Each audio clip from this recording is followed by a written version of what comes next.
দীর্ঘ প্রশিক্ষণের পর ছুটি হয়েছে। বাড়িতে ফেরার জন্য ব্যাগ গুছিয়ে রেখেছিলেন। অধীর আগ্রহে অপেক্ষায় ছিলেন মা, বাবা ও স্বজনেরা।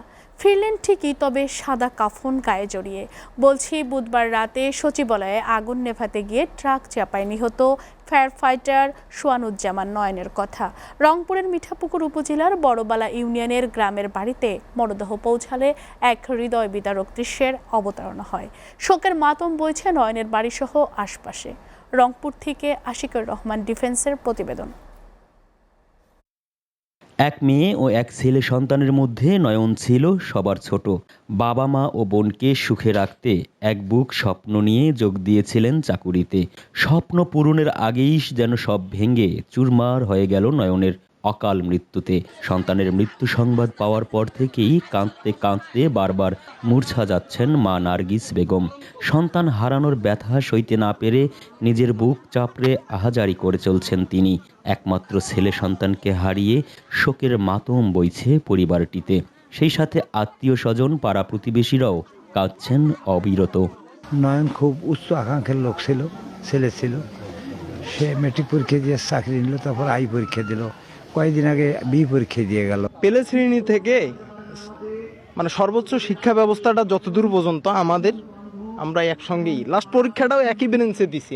এদিকে বুধবার রাতে দুর্ঘটনার পর ঢাকায় সকল প্রক্রিয়া সম্পন্ন করে বৃহস্পতিবার রাতে মিঠাপুকুরে পৌঁছায় নয়নের নিথর দেহ। পরে রাতেই পারিবারিক কবরস্থানে দাফন সম্পন্ন হয় এই অগ্নিযোদ্ধার। রাষ্ট্রীয় কাজে সচিবালয় বাঁচাতে জীবন বিসর্জন দেওয়া নয়নের মৃত্যুর জন্য দায়ীদের বিচার চেয়েছেন বাবা ও বোন।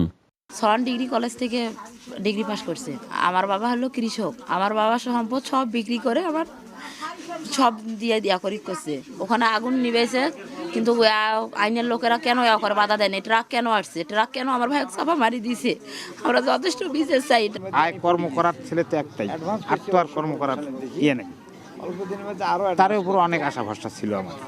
হ্যাঁ, তো এখন তো আমার তো এই আর যে গাড়ি মারা গেছে, গাড়ি ধাক্কা দিয়ে, তার সুবিচার আমি চাই। দেশের সম্পদকে রক্ষা করতে নিজের জীবন বিলিয়ে দেওয়া অগ্নিযোদ্ধা নয়নের অসহায় পরিবারের পাশে দাঁড়াবে রাষ্ট্র, এমনটাই প্রত্যাশা মিঠাপুকুর উপজেলাবাসীর। Ashikur Rahman defence, SA TV, Rangpur.